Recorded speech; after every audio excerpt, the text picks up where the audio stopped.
Today, I have a conversation with Marine Corps veteran Mark Ross to explore the topic of mental health. If you are or have been in a dark place at any point in your life, you'll not only be able to relate, but can also get some strategies that you can try in your own life to control those negative thoughts that can prop up and sometimes feel overwhelming and very controlling. And you can learn about the importance of getting help and how you can get the support and help that you need. Just a little disclaimer before we start, my audio, on my end, wasn't great. My external mic has not been working for the past 2 weeks and I'm still trying to fix it. Hopefully I can get that fixed for the next episode, but thanks for being patient for this episode about that. Hi everyone, and welcome back to the Mindset and Muscle podcast.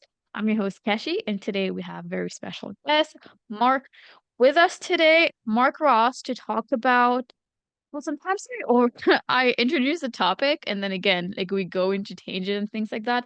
We haven't started the podcast yet, so we don't know, but our plan is to talk about all things around mental health just in general, having a better idea, kind of getting, basically having the audience relate a little bit, and if they do relate, what they could do to,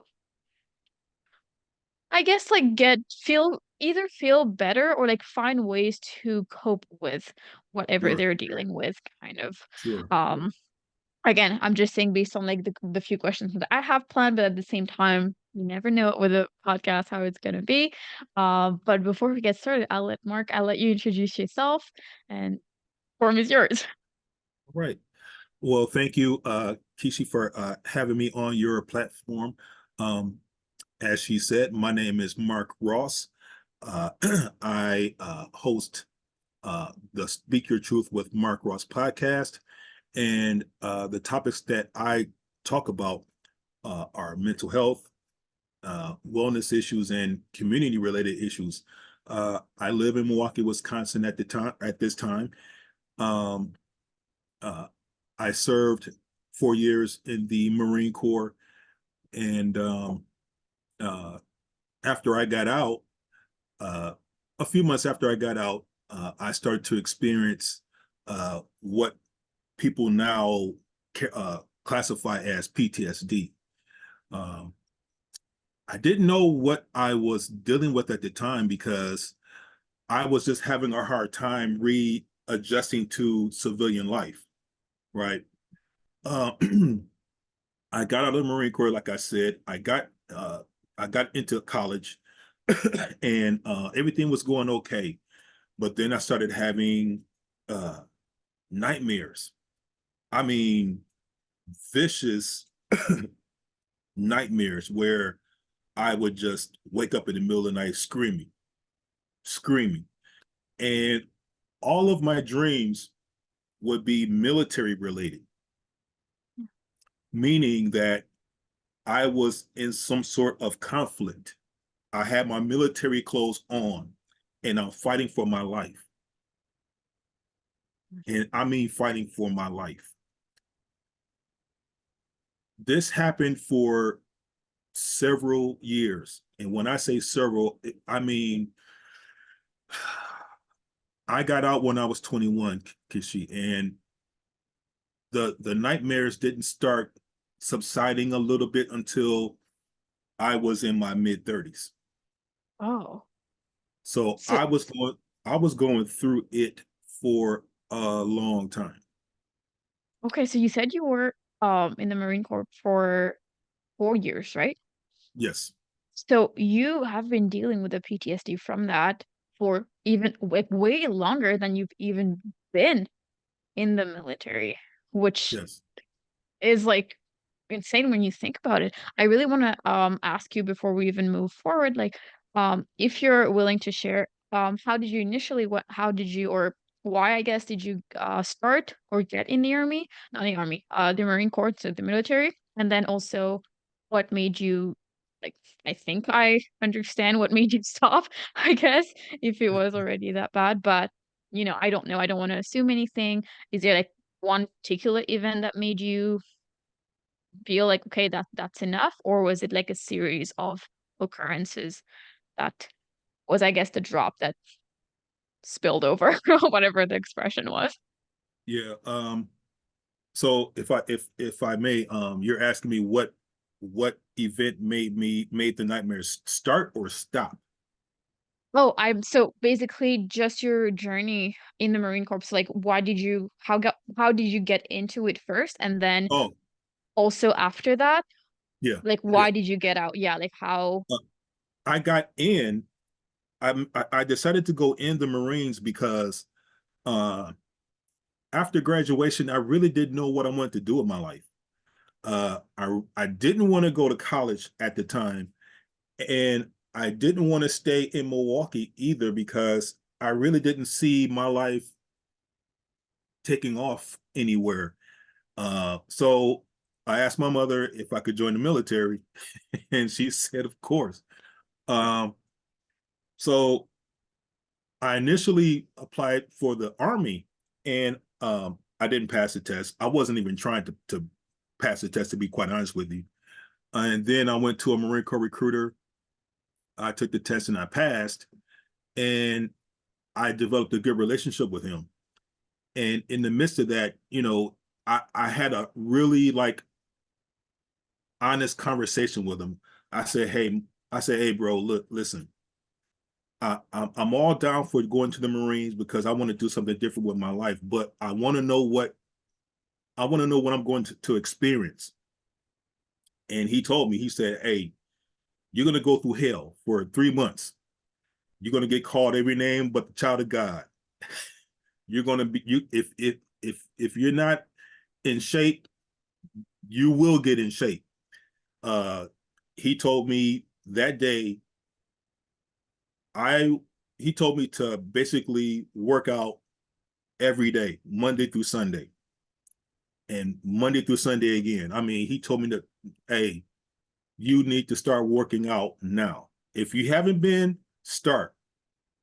And he was very honest with me, and he told me, and it proved to be true. He said that even if you work out every day, it won't be enough because they're going to push you harder.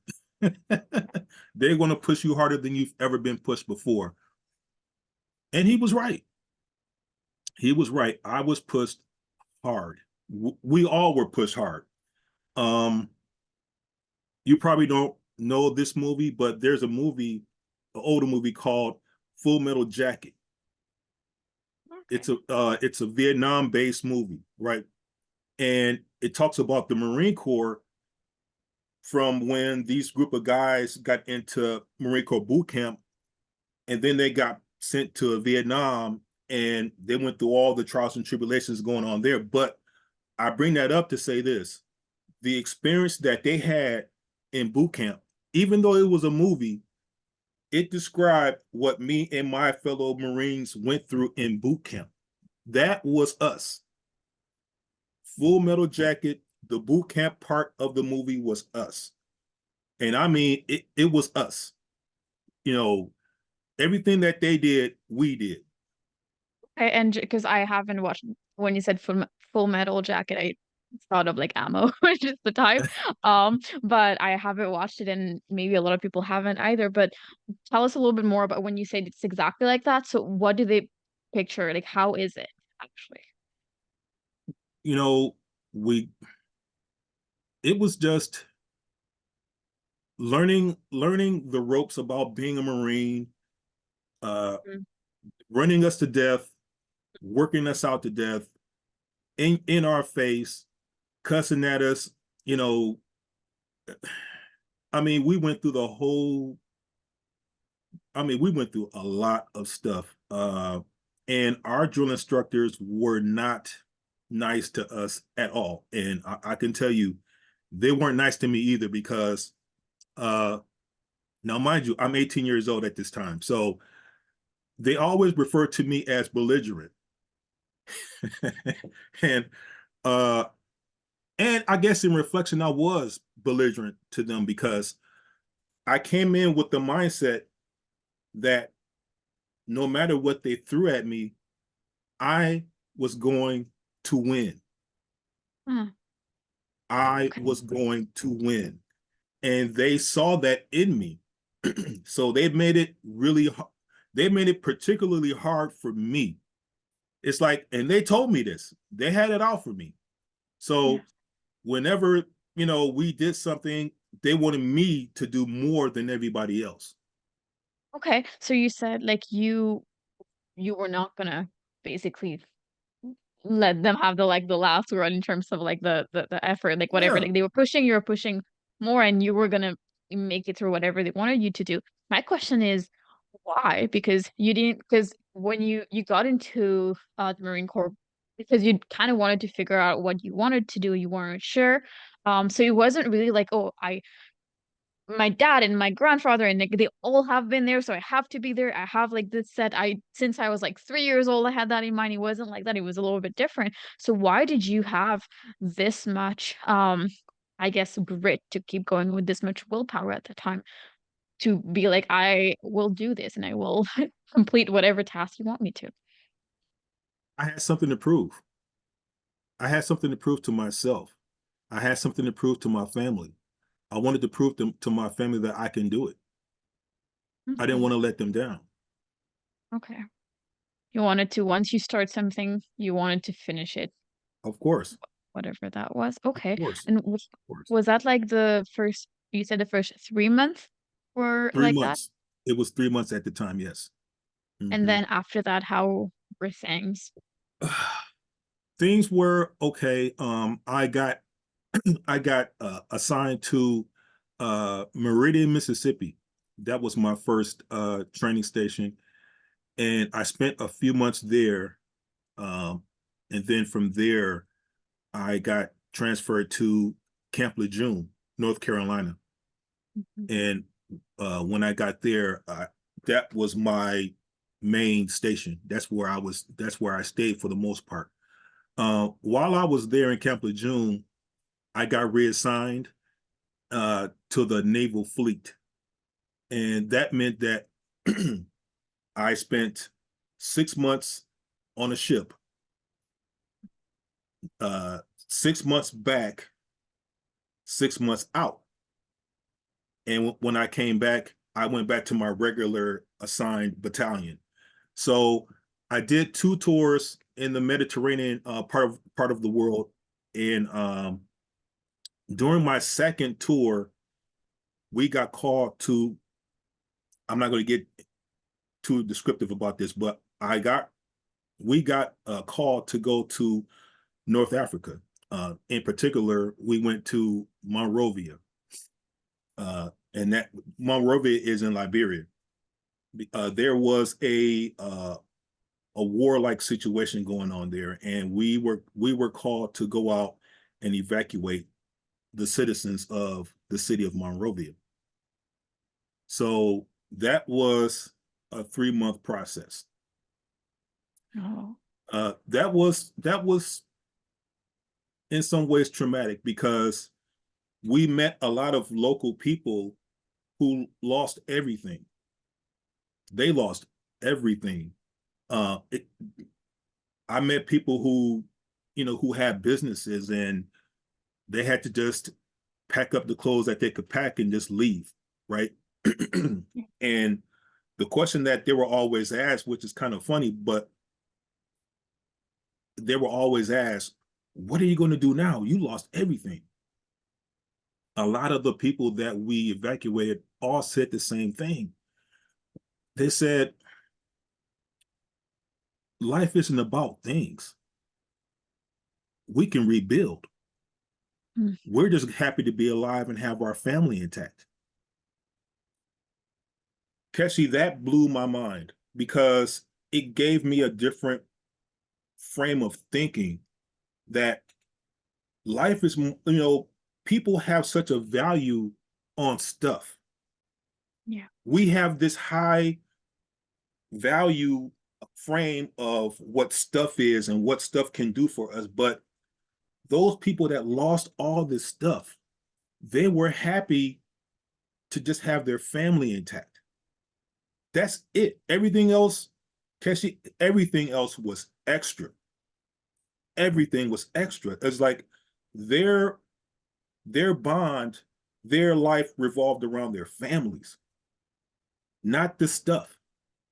Does that make Yeah, and sense? that yeah, that makes a lot of sense, and it's very, um, impressive even to see and you witness that firsthand, but, like, to see people actually in that situation and still telling you, like, what they're grateful for and, like, them thinking about what they're grateful for. Actually, just today, I was, listening to a podcast, and they were talking about this woman who had to go she went into surgery for, like, removing a the kidney stone or something, but then, like, something happened where, I don't know the term of the problem, but it just, like, something spread, really quickly throughout the body, so the doctors had to, like, she had to get all 4 limbs removed, actually, and, like, she didn't consent to that, like, before the surgery, it just happened, like, while they were doing that, so when she woke up, she didn't have any of her limbs, but what she said was how grateful she was to be alive, and that's crazy when you think about it, like, in that situation,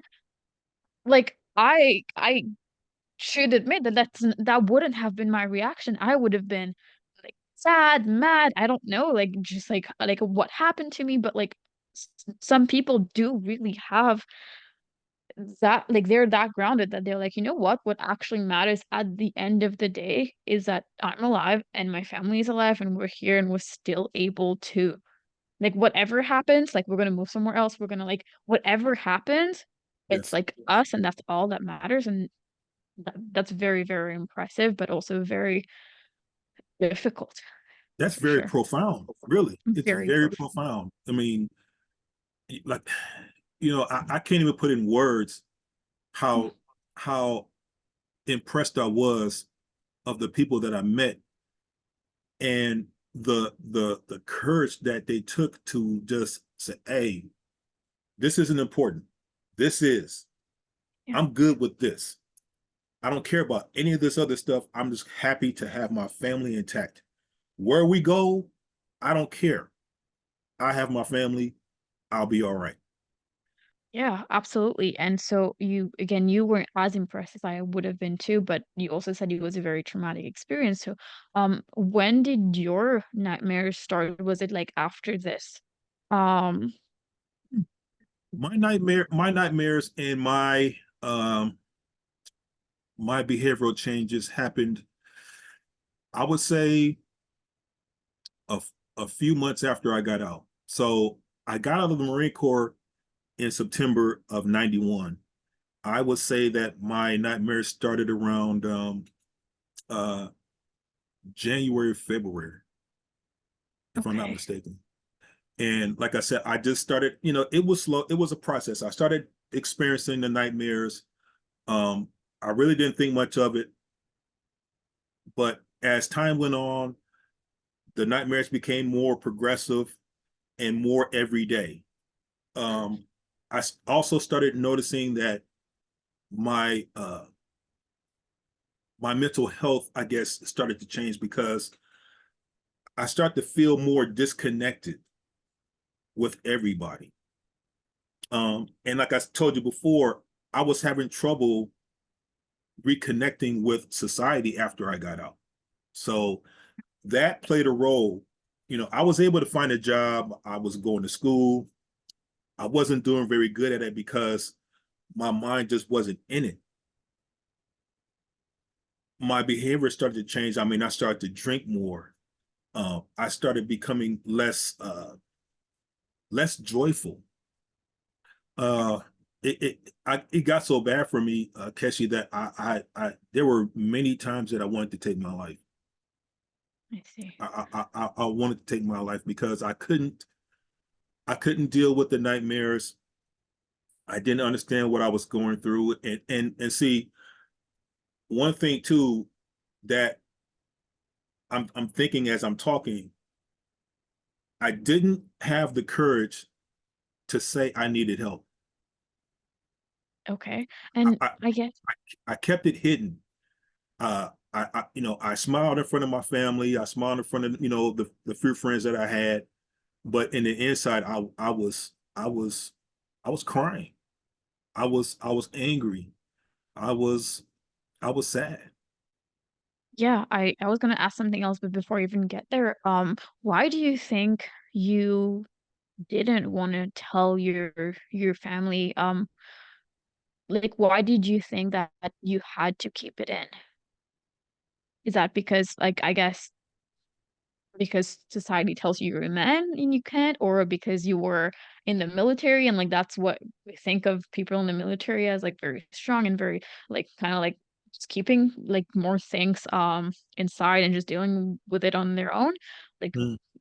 or was it, like, something else? It, it's a combination of the two, and uh, more importantly, it was shame.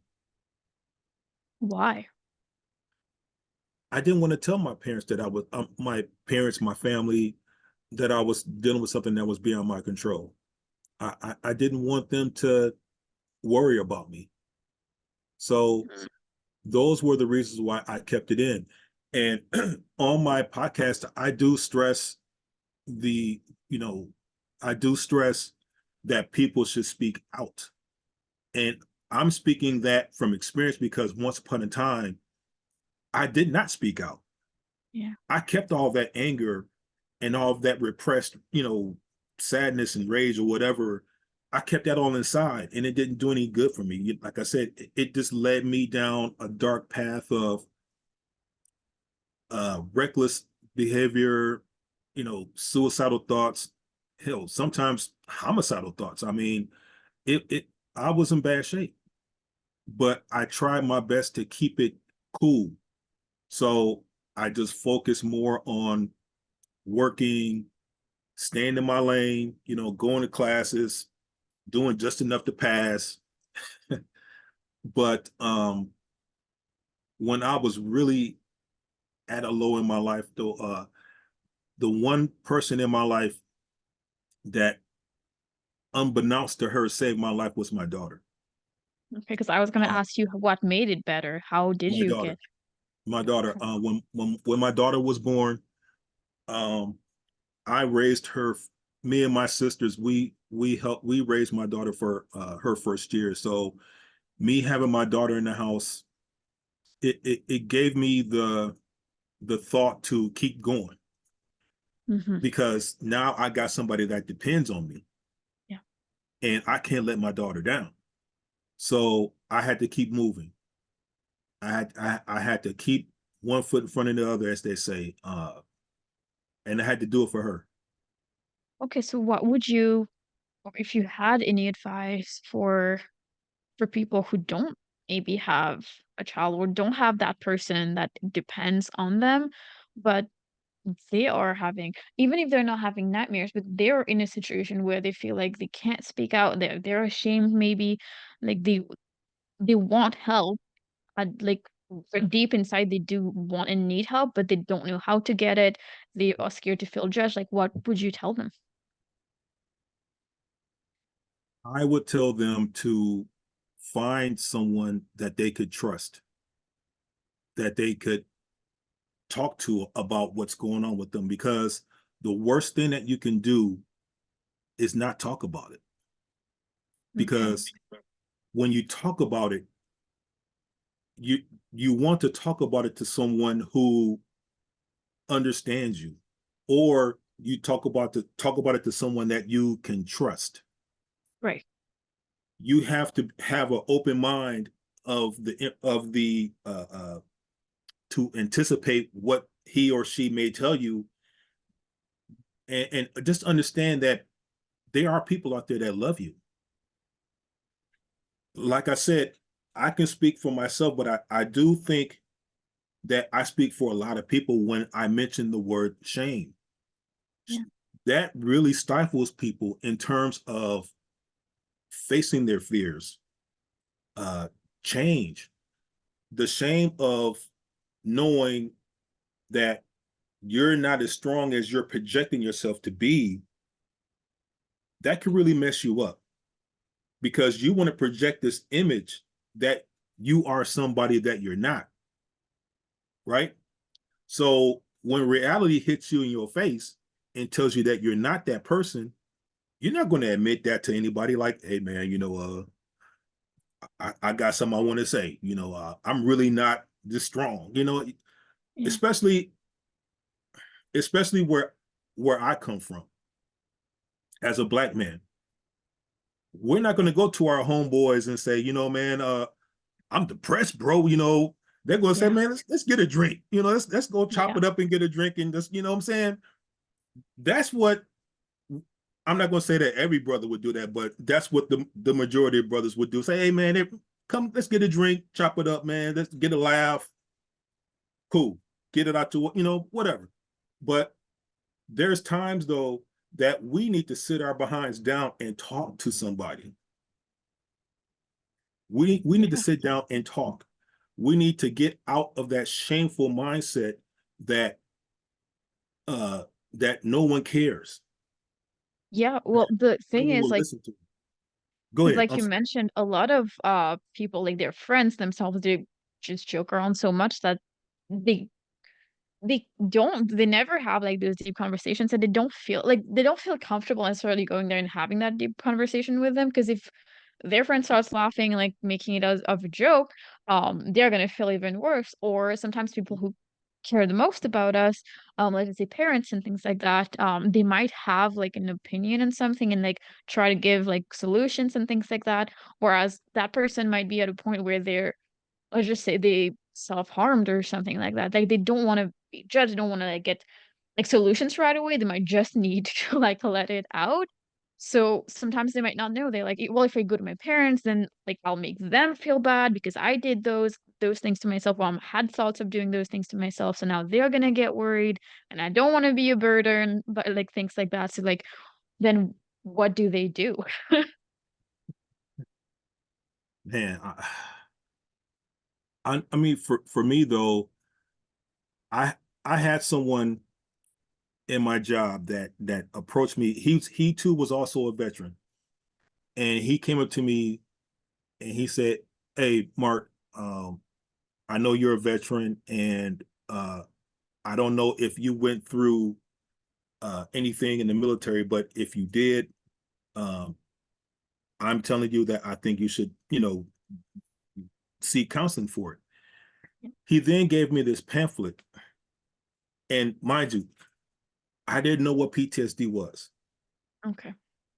so I just had to deal with it by myself the best way that I knew how. But he gave me this pamphlet, and it talked about PTSD symptoms. I read the pamphlet, and there was a list of symptoms that are attributed to PTSD. It was about 12, maybe 14 items listed on there, and I hit damn near all of them. And I said, I spoke to him the next day. I said, man, I said I went through damn near most of all of these symptoms. And he said, well, you should go to the VA, to the VA hospital, and get help. And Sorry, my what's the VA? the Veterans Administration Hospital, Okay. Veterans Administration Hospital. And so my pride kicked in, and I said, no, there's nothing wrong with me. There's nothing wrong with me, right? But deep down inside, I knew it. I always knew that there was something wrong. I was just too proud to admit it and too shameful. Yeah. So um, I ultimately broke down, and I told him that I would, take him up on that offer and go. And when I did, I told the social worker there that was there about, what I went through, and he referred me to talk with a psychologist. And when I unloaded on her, she recommended to me that I should come back and talk with her, and the rest was history. Uh, it saved my life. It saved my life. Yeah. Going there and breaking down that wall of pride and that wall of shame, and just reaching out and getting help, and just unloading to people that understand what it was that I was going through. I mean, that it changed my life.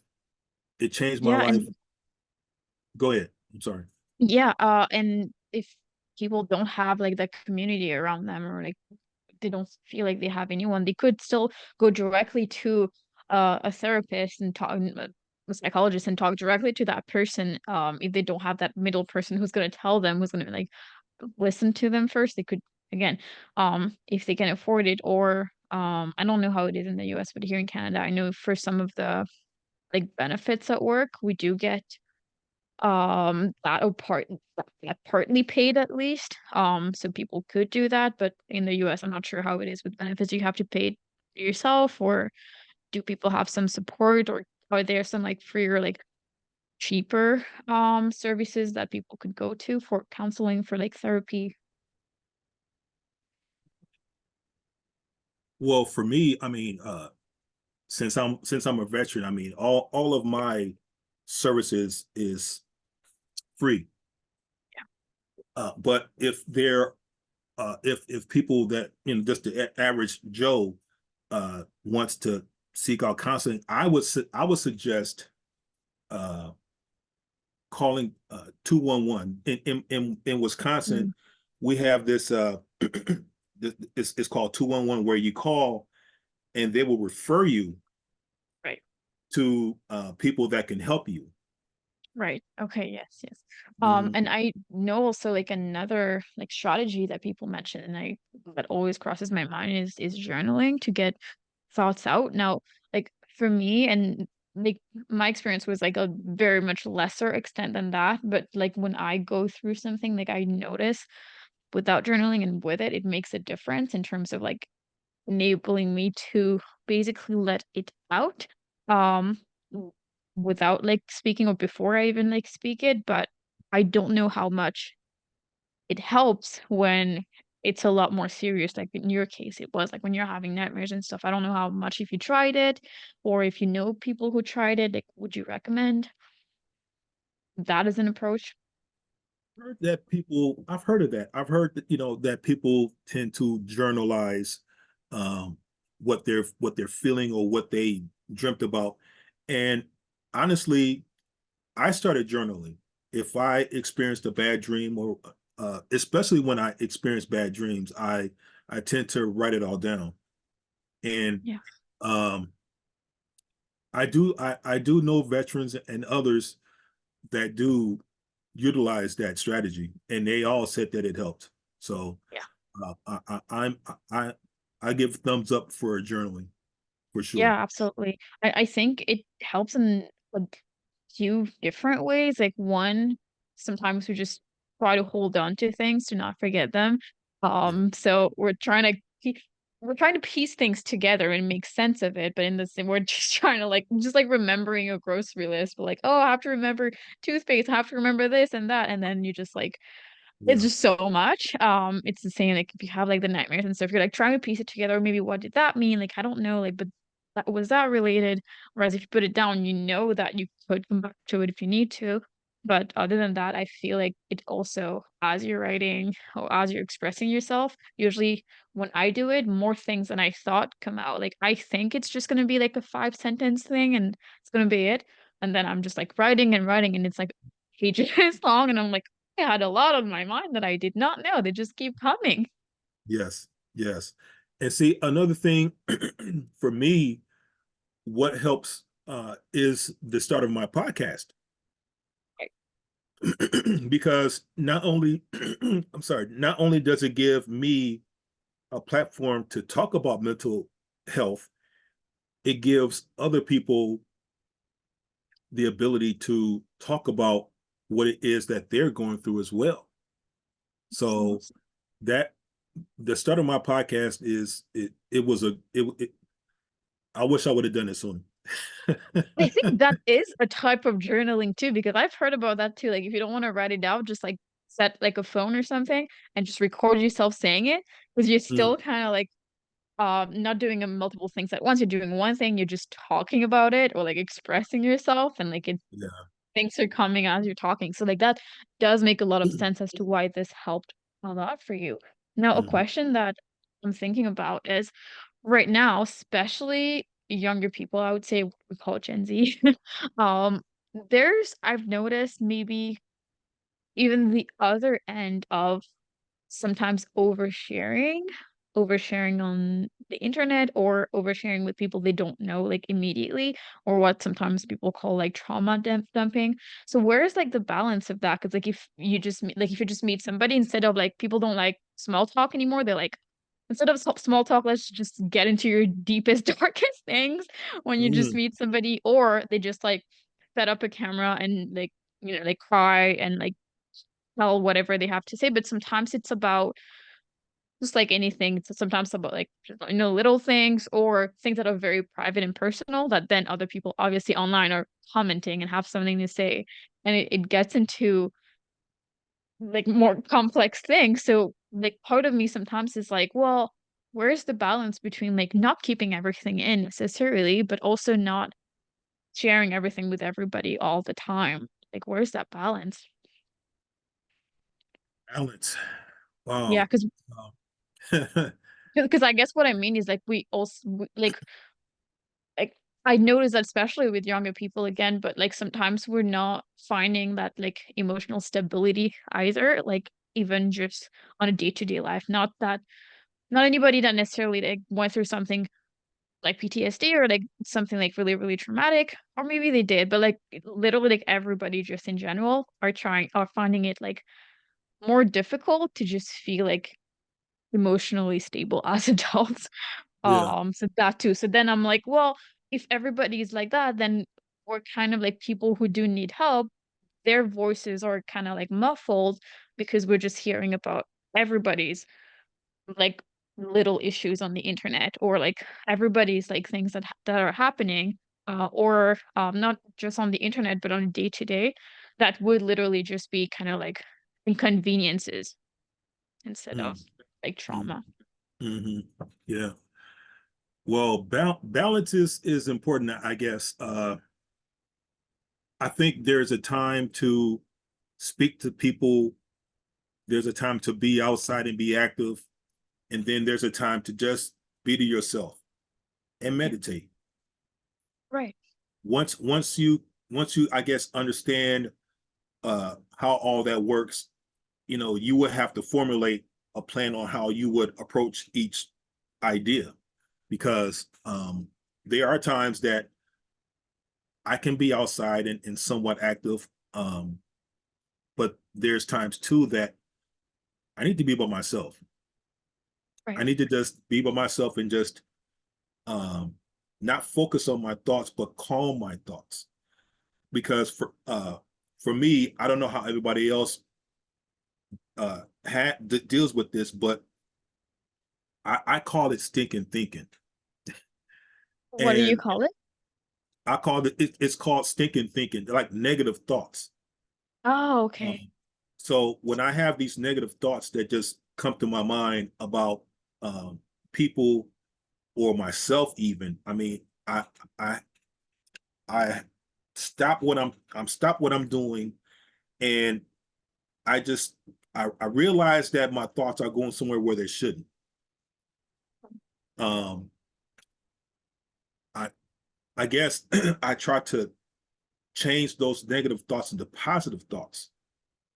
Yeah. And also, I one thing that I have to do is keep myself in the present. I Right. can't And get like, lost in my thoughts, right? Because when you get lost in your thoughts, it goes to weird places, man. So for me, yeah. I have to learn how to stay present. How do you do that? And how do you convert the negative thoughts to positive ones? And how do you kind of stay in the present? Because that's, I think, what people are unable to do. That like you have to have a certain amount of like, I guess, self-reliance at some point, even if it's not at You do, first, like if you need to voice it out first, but at some point you do. you can't just always rely on people, because sometimes Yep. you're going to be in a situation where those thoughts are going to come and you're alone in your room, and Yeah. your therapist maybe doesn't have appointments in for a Hmm. couple of days. So yeah, Hmm. how did you do So that? I I I just recognize that my thoughts is going somewhere where they shouldn't. And Mm. I just tell myself that everything's going to be okay. I know that my thoughts are fleeting, and Right. it's going somewhere where it shouldn't. So let me just bring myself back. You know, listen to some music or something. You know what I mean?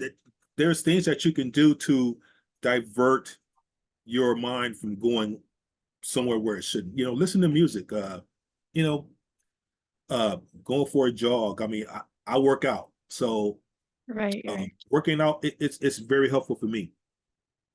Very helpful for me. Absolutely. You know, I mean, not it not only makes me feel good physically, but it makes me feel good mentally too, because I can see the changes in the work that I'm doing. And Absolutely. that's a good feeling, man. Very good feeling.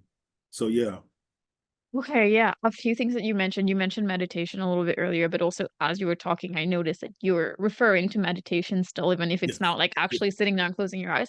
And then Right, you mentioned exercise and something else. You said music. I want to like music. I have like I want to mention all those three. Like one thing about meditation, and you mentioned like the fleeting thoughts. That's literally what it is, and that's a great option because what I've heard about meditation is like you're not supposed to just like force yourself to think like or just like not think about anything because if you're like oh like don't think about like a pink elephant, what are you going to be thinking about a pink elephant? Big So elephant, it's right? yeah. So it's more so about like if a thought like is coming, like welcome it and then just allow it to float away. Like you don't need to like hold on to it, just like let it go and then Yeah, another one's gonna come and that's totally fine and like being okay with that. Once I started doing that, that really changed the game of like meditation. It made it a lot less stressful because at first it was really stressful for me to be like, I keep thinking about things. So that's a good point that it's okay that those thoughts are coming right now, but you yeah, don't have to hold on to them. You can let them go. That's totally fine because like at the end of the day, what you're thinking about is like your goal of like how you want to be, how like what you can control. There are some things you can't, but what you can control, trying to bring yourself back there. And exactly. then exercise. There's especially like recently, there's so many days where I really did not want to go to the gym at all. I'm feeling like super lethargic, just whatever, like grumpy, tired, like whatever it was. But I knew that once I would get there, and it did happen multiple times, once I got there, as I started working out, you just feel better. Like sometimes it's kind of like I don't know why. Like obviously like the endorphins and things like that, but like in my mind, I'm like, I don't understand why lifting this heavy thing that is painful in the moment is making me go from tired and like not in a good mood to actually feeling better. But like for people who are like, I don't like to do it, just give it a try. Like actually give it a try. And it does absolutely help. Yes, it does. Lift some Yes, it weights does. if you, I don't know, if people are like have a lot of anger, maybe like something like boxing, like I don't know, something like this might even help Yeah, to like have another outlet that is not like again about harming yourself or others. Like if you could just like take those like that, like whatever energy that is and like put it into something else that is gonna make you feel better. Definitely like those are options.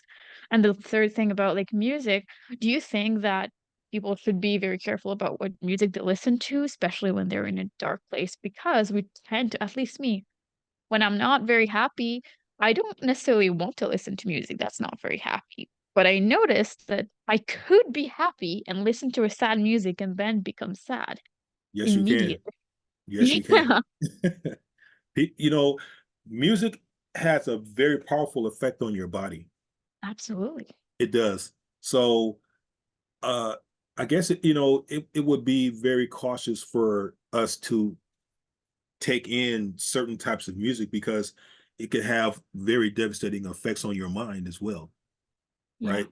Because if you listen to some hardcore like rock music, whatever, I mean that you know the hurts that it's giving off, it yeah. can make us get agitated or tense and I don't want to use the word violent, but I mean we It can could. it Yeah, could it yeah. could get Because it could make us go there because it's getting our bodies revved up. You know what I yeah, mean? especially if Whereas, go ahead. I'm sorry. I was just saying, especially if you're already starting to have those thoughts, and then those can definitely like amplify whatever thoughts we're having. Yes, yes. So for me, I like jazz. Oh, that's nice. Yeah, I like jazz. and it's it's very relaxing, and Yeah. it gets me in a mellow, good mood. So Yeah. yeah, so I'm a jazz fan for life. Yeah, and I like just like happy upbeat music. I would say what I usually do if I'm like again like really sad or really like whatever is I allow myself some time to be in that like sad phase or what like angry, like grumpy, whatever. So like sure, I'll listen to those songs or whatever, but only for like 3 songs or only 15 minutes or whatever time, or if it's like post like a breakup or whatever. Like sure, I'll give myself a few days after like an event that happened or if somebody passed away. I'll give myself a few days or like whatever it is, a time frame. But then after that, then we have to start making changes to actually okay, stop listening to all sad things. Let's try to move on. If you can't listen to happy music, let just not listen to music right now and do something else. But it's totally fine. It's okay to feel like we need to feel our feelings as well. But we can't just always be in that phase, No, we and can't. that's very important. We can't. At some point, we got to let it go. And Exactly. that's another thing that I have learned to do is we have to let stuff go. Yeah. If things happen in our lives where it was bad, and it affected us in a certain type of way, it happened. Yeah. It was out of our control. You said that earlier. There's going to be things that will happen to us that's beyond our control. Yeah. Why dwell on it? Why? Yeah. What good is it going to do us? Nothing. So the best thing we can do is to let it go. Let it go. Once people start letting unnecessary stuff leave here, Yeah. they will feel better. They will Absolutely. they will feel better like automatically, and they will probably question themselves as to why they had such negative thoughts stay in their mind. Keep that Yeah. space. It's like let that stuff go. Let it go. Yeah, and sometimes we have to let it go, even if we didn't, I guess, like settle a situation or we didn't get an apology maybe that we're looking for, or we didn't get a revenge that people are like I should get or Sure. whatever. Yeah. Just like sometimes even if you don't get an apology or that like settling of that situation, just holding on to it is making it more painful and more difficult for you. So like just for your own sake, try to go past it, just leave it behind and just move on. Instead of like being like, no, this has to be closed. Mm-hmm. Yep. That's right. Close it and leave it there. So yeah. Oh my Yes. God. Yes. Yeah, that was like wonderful. Is there like anything else you want to add before I ask you where we can find you and things like that? That was like wonderful, wonderful conversation, and it definitely went again like I knew it would Yeah. go like a lot off tangent because I didn't even look at my notes. It was like every time you were talking I was like, oh well, I have something that like people would want to know and like I would want to know. So definitely had a great conversation. Thanks for Great. your Great. No, you can continue. okay. Well, we can like cut it off for today because it's already been like 45 minutes, so like totally fine. Like that's what really like it's been a good conversation. Yes, it Definitely has been. about what we wanted to know. So again, thank you very much. But before we go, Uh-huh. again, if you want to add anything, you can go ahead, but also where can we find you? How do people reach out? Tell us more about your podcast, just everything. Okay. Plug yourself. Okay. Uh, my podcast is called again, The Speak Your Truth with Mark Ross. I'm on YouTube. So if you want to go on there, you can do so. And please subscribe. Go on there and subscribe. Um, Facebook, my name is Mark Ross. So you can always go on there. My email is speakyourtruthpc@gmail.com. It's all one word. Speakyourtruthpc@gmail.com. Okay, If you have perfect. any And I'll questions, if you have any questions, if you please feel free to write me, Uh, if you want to get on the show, if you have a story you want to talk about, please hit me up. Hit me up. Absolutely. That yeah, and like again, if you don't have anybody to talk to, or even if you do, but want to share more about your story, Yes. get it out and tell it to somebody who understands because they've been through very, I guess, like difficult situations and difficult times, and they might not like, I guess the audience listening, you might not have gone through the same thing, but sometimes you still understand at your core pain. Well, even if the exact event is not the same. So definitely like yeah, if you wanna go on the on Mark's podcast, that would be absolutely amazing too. And reach out to Yes. him. And again, I'll have everything in the show notes as well. So it's Yes. easy to access. But Yes. once again, that was like wonderful, wonderful to have you here today. Thank you And so much. yeah, Thank you so much. thanks. I don't even know how many thanks I need to say, but like I really appreciated that. And I know everybody else also got a lot out of it. A Yes. lot of people related, but also got like value, not only feeling like they were heard, but also got value as like tangible things I could actually try to start doing to feel better. Indeed. Indeed. And that's the goal. That's the goal, to help people, get off the cliff. I, Exactly. I want people to turn around and walk towards greatness. And and also I want people to be more honest about themselves when it comes to mental health, because we need more people to understand that it's okay to not be okay. Number one. Right.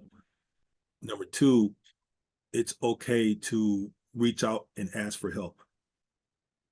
And number three, never ever allow yourself to let shame or doubt or any negative thing take control over your thoughts.